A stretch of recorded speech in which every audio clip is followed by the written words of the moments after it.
Hoje terá início a 16ª rodada do Campeonato Brasileiro, com 6 jogos. São eles: Palmeiras e Coritiba, às 18 horas, no Allianz Parque; Grêmio e Botafogo, às 19 horas e 15 minutos, na Arena do Grêmio; Santos e Atlético Goianiense, às 20 horas e 30 minutos, na Vila Belmiro; Sport e Internacional, às 21 horas e 30 minutos, na Ilha do Retiro; Atlético Mineiro e Fluminense, no Mineirão, também às 9h30 da noite, e na Arena da Baixada, Atlético Paranaense e Corinthians, também no mesmo horário, às 21 horas e 30 minutos. Vou começar fazendo o meu prognóstico sobre a partida do Palmeiras contra o Coritiba. O Palmeiras precisa vencer,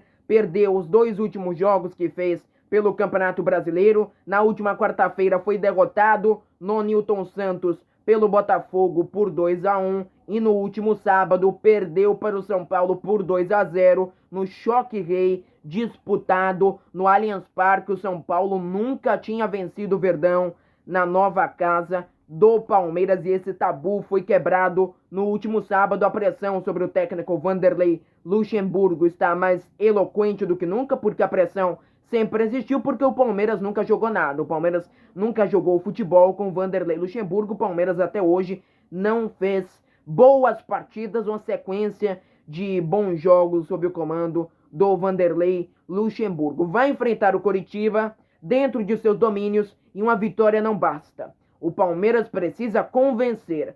Eu não estou pedindo demais. Eu e os torcedores do Palmeiras, eu aqui como comentarista, e os torcedores com a paixão pelo clube, estamos pedindo que um time de futebol jogue futebol. Será que é demais? Que um time de futebol jogue futebol? Puxa vida. Vai enfrentar o Coritiba, que está lá embaixo na tabela de classificação do Campeonato Brasileiro, mas é um time que vem conseguindo em alguns jogos fazer frente a equipes de mais qualidade. Por exemplo, empatou com Fortaleza no último sábado por 0-0 no seu estádio, dentro de seus domínios, no Couto Pereira. E o Fortaleza, evidentemente, é uma equipe de mais qualidade que o Coritiba. Portanto, não basta vencer, tem de convencer. Pra mim, 1-1 jogo. Palmeiras adora empatar, né? Em casa, então, 1-1 jogo. Grêmio e Botafogo se enfrentam um pouquinho mais tarde, 7h15 na Arena do Grêmio. O Grêmio que vem pressionado, mas eu relembro aqui as frases do Renato: o Grêmio vai decolar no Campeonato Brasileiro assim mesmo. Várias equipes disparam, mas quem sempre chega é o Grêmio. No Grêmio não existe crise, apenas crise de títulos. Então relembra essas célebres frases do técnico do Grêmio, Renato Portaluppi, e eu gostaria, inclusive, que, independentemente do resultado, ele fosse confrontado na coletiva sobre isso, né? Quando o Grêmio vai decolar, porque o único que decolou até aqui é ele, né? Que tá no mundo da lua, já não é de hoje. Então o Grêmio precisa decolar, precisa apresentar um bom futebol. A Copa do Brasil hoje retorna, tem Fortaleza e São Paulo, né? Portanto, o mata-mata chegando aí. A Libertadores daqui a pouco também terá algumas partidas, e o Grêmio vai começar a priorizar o mata-mata. E aí a situação no Campeonato Brasileiro, eu confesso que eu não sei como vai ficar, porque o Grêmio é uma equipe que é comandada pelo Renato e que ele tem muita arrogância, muita prepotência quando é confrontado sobre o desempenho pífio do seu time até aqui nessa temporada. Vai pegar o Botafogo que venceu o Sport no último domingo por 2-1 na Ilha, e também venceu o Palmeiras, que até então estava invicto a 20 partidas, com 10 vitórias e 10 empates, no Engenhão Newton Santos. Portanto, o Botafogo vem embalado, vem de 2 vitórias consecutivas. Aposto 2-1 para o Botafogo nessa partida. Teremos também Santos e Atlético Goianiense um pouquinho mais tarde. Achei até legal o que a CBF fez, porque normalmente eles colocam um monte de jogos 8h30, um monte de jogos 7h15, como fizeram na semana passada. Na semana passada, salvo engano, foram 4 jogos às 7h15. Para mim é um absurdo, um absurdo. Santos e Atlético Goianiense, 8h30, o único jogo das 8h30. Acho legal isso que a CBF fez. O Santos, que vem muito bem no Campeonato Brasileiro, venceu inclusive o Grêmio, que eu estava comentando anteriormente, pelo placar de 2-1 na Vila Belmiro no último domingo, e vai enfrentar o Atlético Goianiense, que perdeu o técnico Wagner Mancini, que foi para o Corinthians, o Dragão Goiano, que venceu seu último jogo no domingo suplantou facilmente a equipe do Red Bull Bragantino, né, apesar de ter sido de virada. 8h30 da noite teremos essa única partida e às 9h30, 3 jogos, e o destaque absoluto, evidentemente, vai para Atlético Paranaense e Corinthians, porque será a estreia do Wagner Mancini. O Corinthians está na zona do rebaixamento, portanto, a pressão é muito grande. Não terá o Cássio que foi expulso porque chamou o Daronco de babaca depois de ter perdido o jogo. Nele que fez uma lambança, saiu jogando com os pés. O Corinthians está numa situação muito complicada, jogou durante 30 minutos com o Ceará com um jogador a menos e ainda assim conseguiu perder o jogo de virada. Portanto, a situação é muito ruim, muito tenebrosa para o time do Corinthians. Estreia do Wagner Mancini e podemos esperar, como disse ele, o Corinthians voltando a ser o Corinthians em termos de estrutura defensiva. A defesa do Corinthians é muito ruim, muito inconsistente. Então o Wagner Mancini vai priorizar o setor defensivo e ser aquele Corinthians do Carille que joga por uma bola, mas que está precisando desesperadamente pelo resultado e vai jogar fora de casa, apesar de não ter torcida contra o Atlético Paranaense. Nunca é fácil vencer o Furacão dentro de seus domínios. Teremos também Sport Internacional, 9h30, mesmo horário, Ilha do Retiro. Sport que perdeu a primeira sob o comando do Jair Ventura dentro de seus domínios, dentro da sua casa, na Ilha do Retiro. Perdeu para o Botafogo por 2-1 no último final de semana. E agora enfrenta o Internacional, Inter embalado. Duelo de Thiagos, né? Thiago Neves pelo lado do Sport. E também o Thiago Galhardo pelo lado da equipe do Internacional. Thiago Galhardo que não cansa de meter gols, mete muito gol. O Thiago Galhardo está sendo um grande destaque até aqui do Campeonato Brasileiro. O Inter que venceu o Furacão por 2-1 na última partida que disputou pelo Brasileirão.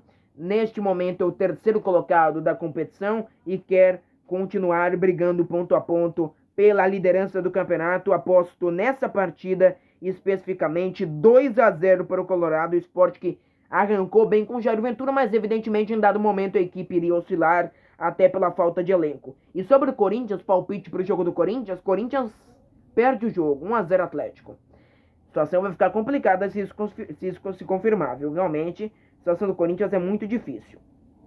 Tem também Galo e Fluminense, mesmo horário, 3 jogos às 9h30, Atlético e Fluminense. O Atlético recebe o Flusão, 9h30 no Mineirão. Evidentemente o Galo, que é co-líder do Campeonato Brasileiro ao lado do Flamengo. O Galo ainda lidera pelo critério de desempate.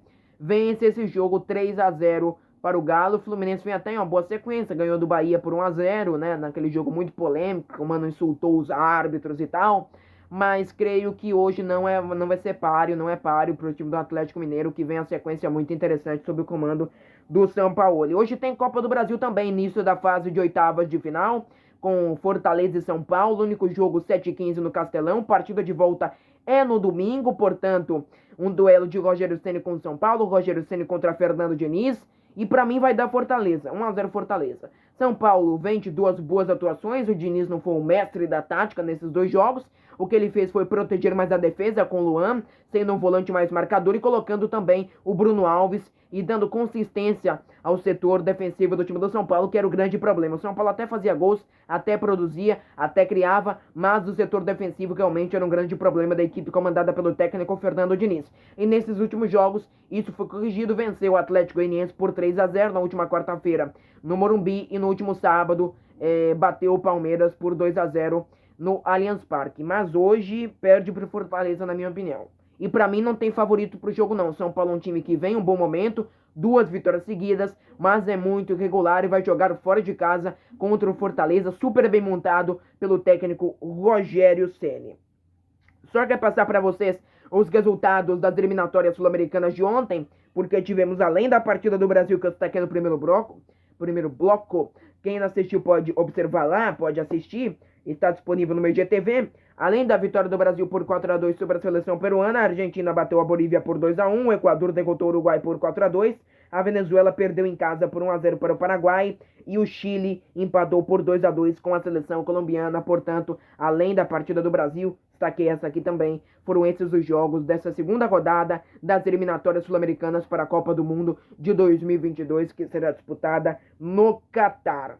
E por último, uma notícia triste, né, que pegou ontem todos nós de surpresa, que foi o Cristiano Ronaldo, que testou positivo para a Covid-19. Ele até deve, né, voltou para a Itália hoje, ele até deve jogar contra o Barcelona, é aquele encontro memorável, todos nós estamos no aguardo do encontro entre Cristiano Ronaldo e Lionel Messi. A princípio seriam dois, não sabemos se o CR7 vai jogar o primeiro jogo, e talvez sejam os últimos, caso ele jogue, né, os últimos 2 encontros de Cristiano Ronaldo e Messi nessa brilhante trajetória de ambos, né? Então, tomara que o CR7 jogue, tomara que ele se recupere rapidamente dessa doença maligna. Amanhã tem mais Jornal Sport News comentando sobre as principais notícias do futebol brasileiro e mundial. Muito obrigado pelo carinho da sua audiência e até amanhã aqui no GTV do meu Instagram, Diego José Esportes, no Jornal Sport News, comentando sobre os principais jogos do futebol brasileiro e mundial e também outras notícias. Até amanhã!